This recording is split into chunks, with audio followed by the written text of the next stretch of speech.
Hello, MajorMalphunction here again. Sorry I have not been making videos in a little while. I've been pretty busy with work and school, and actually I might be changing schools in the near future, so I might not have my job anymore here. Well, more news as the days go by. I also went camping over the weekend, Labor Day weekend, so I actually was able to test this knife and a couple others, and I guess some various wood cutting tasks, and I'm not going to treat my Benchmade 140 as well as I used to because I know it can handle more. I just love that thing too much, but I think I finally got myself out of that mentality that it should be a precious knife to me. Anyway, today I'm going to talk to you guys about the cold steel AK-47. My brother, this is actually owned by my brother, General Nonsense. He really wanted this knife, so I helped him acquire this. The version he purchased was the black Teflon coated G10 textured handles, AK-47. I believe both of them. I'm pretty sure. They're both made from Aus-8 steel, which is a really good steel. You can really keep a good edge on them, but just keep an eye out for rusting. That's one thing I always keep an eye out for with the Aus-8 steel. But overall, it's a great knife. Really big. And if we want to see how big this is, I mean, this is my hand, and according to my measurements here, my hand's roughly about 3 inches wide, depending on where you look at, and about, say, 7 inches long. So, I mean, this is a big knife.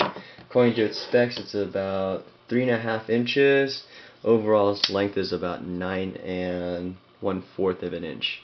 Pulled that off the Cold Steel website. Some good things about this knife. I really like its textured handles. You can see there, it really just gives a secure grip when you hold it. You see here, there's many ways you can hold this. I mean, just good grip, no jimping over here at all, but it's nice and smooth. But I mean, with this much handle, you don't really need to worry about grip on top.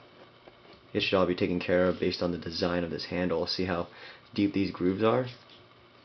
I'm not much of a stabbing person. I have not really tried, so I have not the authority to say whether this will slide or not. But from my understanding of the design, it should not. And with the added bonus of having the cord lanyard hold here and here, you can loop it around your arm and keep it so it doesn't move on you. I like the ambidextrous locking mechanism, very similar to the Benchmade Axis lock, if not exactly the same by design. I do believe that Cold Steel licensed or got a license to make these on their knives, but I've been told that they're not as strong, but who knows, I have not done all those rigorous tests, and I'm not going to try it because I consider it abuse. Some designs here, this does not have a liner, which actually makes it a lot lighter compared to, like, say, the Griptilian, which does have a steel liner inside. You just can't see it, which helps reduce the weight because this is a big knife as it is. A distinctive feature I love about this knife, that it's big, and that's not necessarily for me. I would like it, but this is a big knife. But because of the looseness of this ambidextrous lock, it also has this clothing hole, so when it locks on, it just pops right open real quick.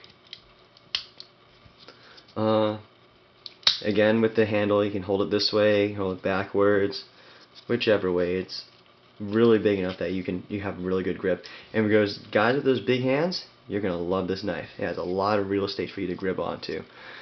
For me, it's a little bit big for me, but I can handle it.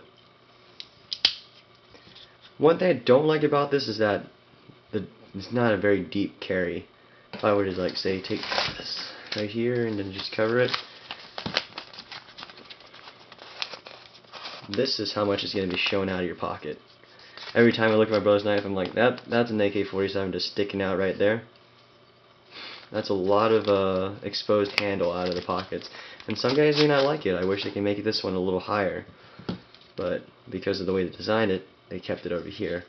But it's nice enough that they have it on both sides. I find that to be a likable feature, so you're left-handed or right-handed carry it in either direction.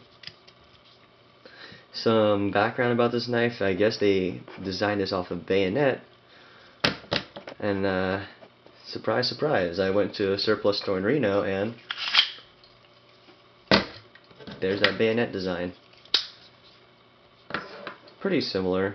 Not exactly the same, but I'll have a review on this one eventually once I get the proper name for it. And I believe this is a Romanian or Yugoslavian knife here. Bayonet, excuse me, made for the AK-47. But this Teflon coating holds up pretty well. It's ultra reflective though. It's not the matted black, but it's still shiny black. So if you're aiming for a more tactical use, this may not be the knife for you. If you look here, I accidentally, oops, a little bit of paint chipping from there. But overall, it's a good knife. I would say this is great for bigger guys, and I can definitely say I would think this is a very masculine knife. It's a very big knife.